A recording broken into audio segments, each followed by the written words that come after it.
পৃথিবীর 168টা ইউনিভার্সিটি যারা এটাতে পার্টিসিপেট করেছে, সেখানে প্রথমবারের মতো পার্টিসিপেট করে 67তম স্থান দখল করে। আমাদের পিছনে প্রায় 90টার বেশি ইউনিভার্সিটি, তার মধ্যে প্রায় সবাই হচ্ছে ইউরোপ এবং আমেরিকা ইউনিভার্সিটি। সেখান থেকে আমরা খুব আশাবাদী হই যে অ্যাকচুয়ালি আমাদের রিজনটা খুব ভালো দিকে যাচ্ছে।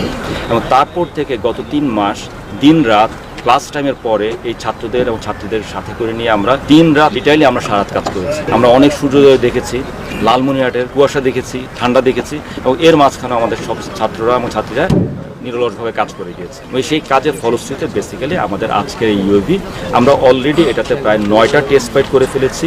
প্রথম থেকে কিছু সমস্যা থাকলেও এখন মাশাআল্লাহ বেশ সুন্দর হয়ে গিয়েছে। এই প্রতিযোগিতায় অংশগ্রহণ করতে পেরে আমরা সেই জিনিসটা আসলে করতে পেরেছি। আমরা নিজেদের একটা এয়ারক্রাফট বানাতে পেরেছি অ্যান্ড সেটা আলহামদুলিল্লাহ উঠতেছে। অ্যান্ড আমরা আশা করি যে এই জিনিসটা আমরা পরবর্তীতে চালায় যেতে পারবো।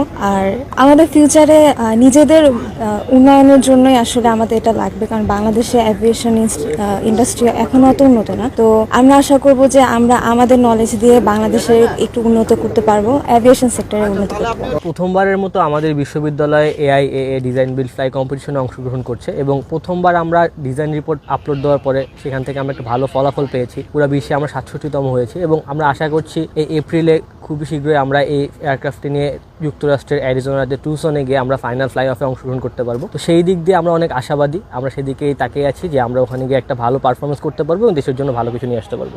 অনেক আগে থেকে এরোপ্লেন তৈরি করা হচ্ছে, বাট এগুলো হবি আছে, শখের বসে মানুষ তৈরি করে। বাট একটা আছে যে আমাদের একটা মিশন রিকোয়ারমেন্ট থাকবে, মিশন রিকোয়ারমেন্ট ফুলফিল করার জন্য আমরা একটা মিশন রিকোয়ারমেন্ট বেসড একটা এয়ারক্রাফট আমি বানাবো। এই কারণে আমরা এবার অনেকগুলো টেস্ট কন্ডাক্ট করি। আমাদের মিশন রিকোয়ারমেন্টগুলো আমরা বুঝি যে আমাদের কি করা লাগবে। ওই ওয়াইজ আমরা বিভিন্ন টেস্ট, এয়ারোডাইনামিক টেস্ট, স্ট্রাকচারাল টেস্ট এবং বিভিন্ন করে একটা অপটিমাম একটা ডিজাইনে আসে, এবং ওই ডিজাইনটা আমরা নিয়ে আসি। এবং আমার ওইটা নিয়ে এতভাবে সিরিয়াস ছিলাম, এবং আমাদের টেস্টগুলো এত অপটিমাম ছিল যে everyone says that your first aircraft never flies, but we prove them wrong. আমাদের প্রথম এয়ারক্রাফট ঠিকভাবে উঠছে। হ্যাঁ, ওইটাও অন্য জিনিস যে আমাদের ল্যান্ডিংটাতে একটু সমস্যা হয়েছিল, but it flight. So basically আমরা দেখতেছি যে আমরা একটা ইউভি তৈরি করতে পারি, এবং আজকে আপনারা দেখলেন যে আমাদের একটা ফ্লাই করলো। সো আমরা ভবিষ্যতে স্বপ্ন দেখতেছি যে আমাদের বাংলাদেশে আরো বড় বড় ইউভি তৈরি হবে, যেগুলো আমরাই করবো। আমাদের ভবিষ্যৎ প্রজন্ম আরো বেটার কিছু করবে। কোয়াডকপ্টার বা ফিক্সড উইং এয়ারক্রাফট অনেক কিছুতে অনেক ভালো জিনিস কিছু করে যেতে পারবে, এবং আমাদের দেশ আগামীতে অনেক এগিয়ে যাবে। আমরা এবার করলাম কি, আমরা একেবারে জিরো থেকে, একেবারে স্ক্র্যাচ থেকে পুরো আইডিয়াটা আমাদের পুরো এই সাইজিংটা করছি আমরা। এন্ড এখান থেকে নিয়ে এসে এই ইনিশিয়ালি সাইজিং থেকে শুরু করে একটা জিনিস বানানো,